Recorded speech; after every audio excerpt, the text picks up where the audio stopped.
Здравейте, слушатели и зрители! Днес отново сме с мастер Росен, първият в света Health дизайнер. В този епизод ще си поговорим за това как работи Health дизайн, първата среща, процесът и реалната промяна. Ще чуем наистина как започва всичко, как изглежда първата среща и какво означава да виждаш тялото отвътре. Мастер Росен ще ни разкаже как протича една Health дизайн сесия, какво се случва след нея и колко дълбока може да бъде реалната промяна. Останете с нас, защото днес няма да говорим просто за терапии, а за процес, който променя човека отвътре. Здравейте, мастър! Здравейте! Когато човек реши да дойде при вас, какво се случва първо? Когато дойде човек при нас, винаги подхождам много внимателно към всеки един. Държа на това, защото моето лично отношение към всеки един е много индивидуално и приемам човек като една вселена, като индивидуален случай, с уважение, с предразполагане, защото така е редно и е правилно и много влияе на начина на отношение, който е много важна част от цялостната ни концепция. Запознавам се на първо място с човекът, след това задавам въпроси кратки за него, след което препоръчвам правилната терапия, насочвам много често според състоянието, според болките, усещането, нуждите също така. И ни подхождаме винаги индивидуално към всеки един, след което правим терапията и след терапията вече имаме много повече информация за всеки един от нашите клиенти. Имам си тази информация и знам как да подходя много индивидуално, защото в началото на терапията задаваме въпроси, а по време на терапията тя ми дава още толкова знание, защото тялото има сигнали, енергия, физическо натоварване, блокажи, движения, мускулатура, тонус, също така блокажите енергийните по тялото, които са много ясни сигнали и ни общо взето да кажа, като направим една терапия, вече той е като малко прочетена Библия за мен, всеки един. Добре, в такъв случай в това, което казвате в момента, означава, че вие по време на терапията сякаш виждате човек отвътре. Разбира се, не в буквалния смисъл. Да не прозвучи буквално точно така като рентген, не съм станал още, но когато използвам моите умения или техники, които съм придобил най-вече на изток, през многото ми учения, там основата на един терапевт или това, което съм аз, за да бъде той цялостен, ефективен и добър в това, което прави, той наистина трябва да притежава много качества. Като комуникация, усещане, интуиция, също така много важни са да наблюдава поведението на човек. Или изобщо от многото учения на изток, тези, които съм придобил, ние включваме ирисова диагностика, лицева диагностика по самите черти, разположения, дори по ушите, по гънките, ръцете, поведението на човек. Всичко това ми говори много за един човек.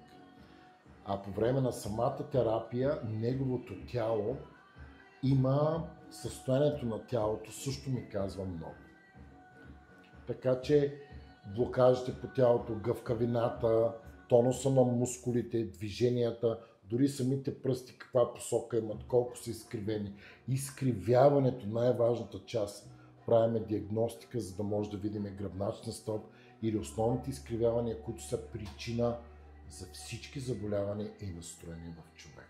Така че това правим с обследването и това ми дава много голяма база информация за всеки един, за да мога да го разчета какъв е той, каква е историята му, за да подходя ефективно и да му дам решение, а не теория или заучени фрази. Може ли, когато обаче човек дойде при вас, теоретично той да разкаже някакви неща следствие на въпросите, които задавате към него и той да се опита да позамълчи или по някакъв начин скрие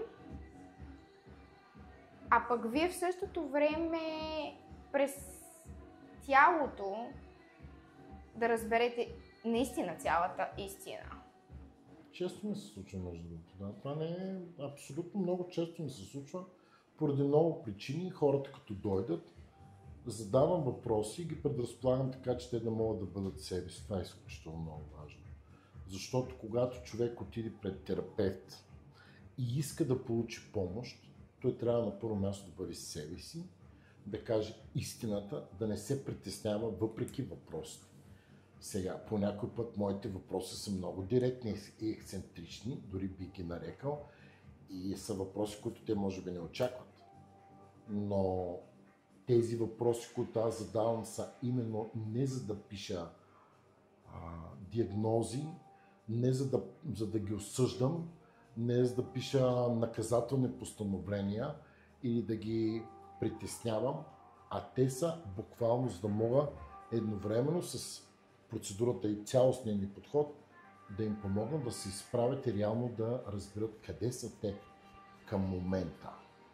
Но да, някои хора се притесняват да си казват, но тук психологията много ми помага на мен да мога да ги предразположа, да изтеглям нужната информация, защото тя е важна. Често пъти ги слушам, много добре се слушам във всичко, което ми казват, но тялото пък е разположено по друг начин. Или когато има дисбаланс между мисъл и тяло, тогава те говорят и представят ситуацията по един начин, но тялото не може да го скрие и в последствие по време на терапия аз разбирам останалата половина от цялата му истина. Така е. Вие имате няколко терапии, които така човека може да види в сайта ви. И нали, те са няколко по вид, разбира се. Как изглежда една от тях? Може ли да дадете пример и как горе-долу се случва този процес? Да, различни са терапиите, които са създадени от мен, но като цяло в основата на всичките ми терапии са вплетени буквално алхимията на човек между психиката и тялото. Също така те са направени с различни направления, но основата при тях е един цялостен подход. Или знание от кинезиологията, физиологията на човек, също така взето най-добрите похвати от едни от най-добрите школи, източни на света, като тази в Индия, в Тибет, в Япония, ако искате, в Корея, в Тайланд, Бутан, Непал или навсякъде, където съм бил и съм вземал добро, за да може да направим един цялостен подход и той наистина да бъде ефективен. Защото когато знам или съм научил един масаж или терапия, много често мога да кажа, той е най-добрият. Да, но когато познавам 10 различни, то с различни техники и те представляват като букет цветя, но посоката е една. И когато ти ги научиш, ъгълът на поглед към човека е много различен. Тоест вземам най-доброто от тук, защото то е най-ефективно, за да постигна този резултат, за да махна примерно блокажа на определен човек, или да наместя ръката, или пък да изправя гръбначен стоп, или пък за стомаха, или пък за физиологията, или пък за стрес и напрежение. Тоест събрано е всичко най-добро в една терапия, за да може тя да получи най-добрите ефекти за един час. Защото хората са заети, знаете, в повечето случаи един час отделят за себе си, но като говорим за грижа за себе си в днешния динамичен свят, всички бързат и повече от един час. И затова съм се постарал във всичките ни терапии по различни направления те да могат да дадат максимум. Примерно, имаме направление за изправяне и възстановяване на човек. Имаме направление за омекотяване. Или пък имаме направления в терапии, които са за стрес, напрежение, депресивни състояния, хашимото, всякакви други такива дисбаланси на тялото, за да може да помагат. И те са за прочистване на тялото също така. Много хубава терапия имаме. Може да ги разгледате спокойно в сайта ни, който се интересува, да видите, те са описани добре там и ще виждат се разликите, как много добре са селектирани по различните направления. Как се чувства един човек след терапията? Какви са най-често така отзивите от тях? Ами това, което съм забелязал аз най-добре е как се чувстват лекота. Много често пренареждане, дори някои са леко така и много често изненадани хората. Защото те до толкова са приели някакви техни проблеми, които са станали константни, че дори вече не вярват, че аз съм опитал, видиш ли 100 неща и сега тук ще дойда при някакъв терапевт и той ще ми направи нещо, дори като магия ми изглежда. Но магията се случва и реалност, приятели. Това е наистина така. Често реакцията след една моя терапия е вау. Ефекта вау. Или пък стават и изведнъж как се почувстваш? Представи си, че ти падат половината товар от теб. И се чувстваш супер гъвкав. Аз никога не съм... това моя врат ли? Аз така не съм го движил никога. Аз дишам повече. Други пък се чувстват изправени. Стойката ми се изправи. Хора, които не могат да спят след няколко терапии, вече спят, дори могат да спят. И всякакви такива реакции, защото хората са много натегнати, в повече случаи много стрес, напрежение и наистина терапиите са ефективни, бързи, дълбоко въздействащи и резултатът е веднага.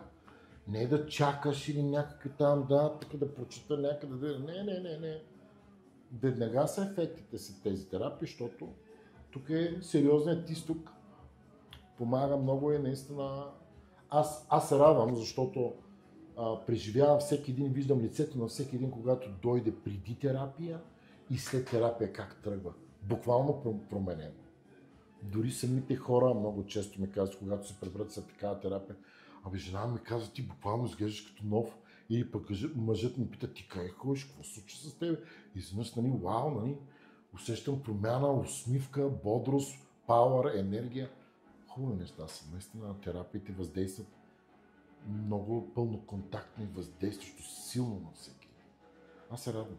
Затова ги направихме за всички, да могат да помагаме истински. И за финал ще задам един въпрос, който със сигурност сте го чували много пъти. И кой е той?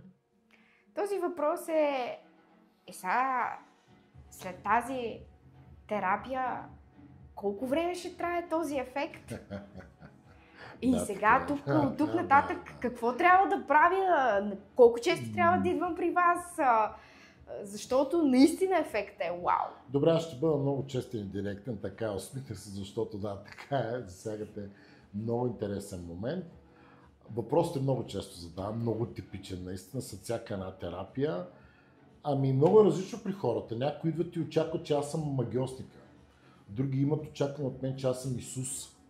Други имат очакване от мен, че болки и травми, които са вече физиологично устойчиви в телата им, или хронични такива, само с една терапия и нещо ще се случи. Да, хората имат най-различни очаквания, но също така се радвам, че голяма част от хората разбират, че промяната е един цялостен процес, в който именно там използваме нашата дарба и подход и методики, които сме създали, т.е. цялостният подход. Промяната на състояние става само единствено, използвайки много посоки и наистина холистично, така да го с тази модерна нова дума, въпреки че аз не обичам много, защото не е българска най-малко, но холистичен подход или цялостен подход към тялото означава с правилно преподреждане на човек, правилните терапии по някой път могат да са 1, 2, 3, 5, 10, 20, също така зависи от състоянието. Човек осъзнато да се старае да се грижи, защото все пак знаем, че отговорността е в ръцете на всеки един от тези, които не посещават. Аз само професионално им помагам как те да бъдат най-добрите си версии, как най-правилно да го правят. Но много е различно, зависи много от състоянието. Понякога с 2 терапии сме помагали, зависи човек в какъв статус е работа, време, възраст от него, личната му възраст, отношение към него, грижата му. При всички е много различно, но въздействието е много силно след всяка една терапия. Но когато ние наистина искаме да променим устойчиво и правилно, тогава вече говорим за именно Health Design, който е цялостната програма за въздействието на психика, физика, енергия в една кратка възстановителна програма. Това е Health Design, цялостната система. Много ви благодаря, мастер Росен, за поредния прекрасен разговор. Аз също така благодаря много на всички и ще се радвам да бъда полезен, такъв какъвто съм, и ще казвам истината. Сурова, по някой път ексцентричен, но тези, които я търсят, съм сигурен, че тук сме. Скъпи слушатели и зрители, знаете какво да правите. Очакваме вашите коментари отдолу под видеото. Ако имате някакви въпроси, задавайте ги смело и не се колебайте да цъкнете към банката. Много ще бъде благодарен мастер Росен за тази ваша подкрепа искрено. И не забравяйте, всяка събота очаквайте с него вълнуващи и все по-вълнуващи разговори. Аз също благодаря и само да добавя, питайте всякакви въпроси. Тези, които знаете и тези, които знаете, но нямате отговор от тях и са супер трудни, но те са финните, всякакви чувствате се свободни, затова сме тук наистина да помагам. Ако не знам, аз съм от хората, които казвам не знам. Малко са такива случаи, но чувствате се абсолютно всички свободни. Ние сме за това да помагаме и да отговаряме и смятаме, че също по този начин помагаме на всички да знаят, на тези, които искат да бъдат здрави, цялостни и балансирани. Чао от мен!